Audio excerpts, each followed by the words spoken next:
മലപ്പുറം ജില്ലയിലെ താനൂരിൽ ഇത്തവണ തദ്ദേശ തിരഞ്ഞെടുപ്പിൽ നടക്കുന്നത് ശക്തമായ പോരാട്ടമാണ്. ന്യൂനപക്ഷം ഭൂരിപക്ഷമായ ജില്ലയിൽ ബിജെപിക്ക് ശക്തമായ വേരോട്ടമുള്ള ഇടം കൂടിയാണ് താനൂർ. നിലവിൽ പ്രതിപക്ഷമായ NDA ഭരണം പിടിക്കുക എന്ന ലക്ഷ്യത്തോടെയാണ് ഇക്കുറി പ്രചാരണ രംഗത്തുള്ളത്. കഴിഞ്ഞ 60 വർഷമായി UDF ആണ് താനൂർ നഗരസഭ ഭരിക്കുന്നത്. എന്നാൽ തീരദേശ മേഖലയിലടക്കം വികസനം എത്തിനോക്കിയിട്ടില്ല. അടുത്ത കാലത്തായി കേന്ദ്ര സർക്കാരിന്റെ ഫണ്ട് ഉപയോഗിച്ചുള്ള വികസനങ്ങൾ മാത്രമാണ് എങ്ങും. അതിനാൽ നിലവിൽ പ്രതിപക്ഷത്തുള്ള NDAക്ക് ഇത്തവണ പ്രതീക്ഷ ഏറെയാണ്. പ്രധാനമന്ത്രി കൊടുക്കുന്ന വികസനങ്ങൾ മാത്രമാണ് താനൂർ നഗരസഭയിൽ പ്രധാനമായിട്ടും നടന്നു വരുന്നത്. പ്രധാനമന്ത്രി ആവാസ് യോജനയിൽ 2800ഓളം വീടുകൾ താനൂർ നഗരസഭയിൽ കൊടുത്തിട്ടുണ്ട്. ഇപ്പോൾ ഏറ്റവും പുതിയതായിട്ട് അമൃത് പദ്ധതിയിൽ എല്ലാവർക്കും കുടിവെള്ളം വീടുകളിലേക്ക് എത്തിക്കാൻ വേണ്ടിയിട്ട് 21.5 കോടി രൂപ ചിലവാക്കിയിട്ടുണ്ട്.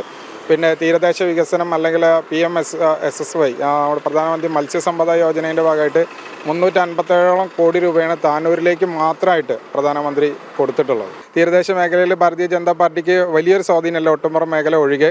അപ്പോൾ അത്തരം മേഖലകളിലും BJPയുടെ വികസനങ്ങൾ പൂർണ്ണമായിട്ടും എത്തിക്കൊണ്ടിരിക്കുന്നുണ്ട്. അത്തരത്തിലുള്ള പ്രവർത്തനങ്ങൾ നടത്തി ആ മേഖല കൂടി BJPക്ക് എത്തുന്ന രീതിയിലേക്ക് ആക്കുക എന്നുള്ളതാണ് നമ്മുടെ ശ്രമം.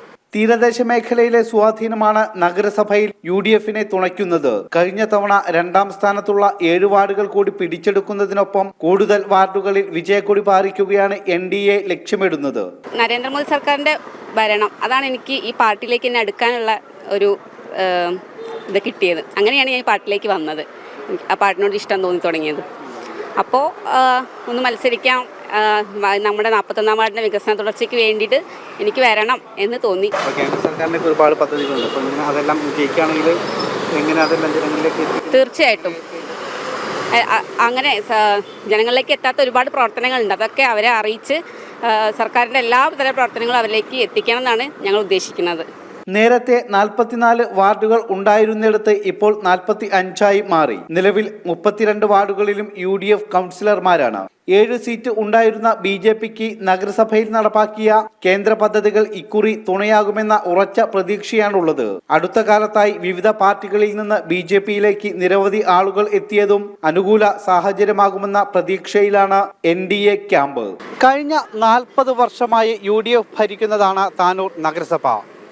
വികസന മുരടിപ്പ് കാരണം ഇത്തവണ അനുകൂലമാകുമെന്ന പ്രതീക്ഷയിലാണ് NDA ക്യാമ്പ്. ക്യാമറാമാൻ സന്തോഷ് കാവലക്കാടിനൊപ്പം ശിവദാസ് കന്മനം, ജനം, മലപ്പുറം.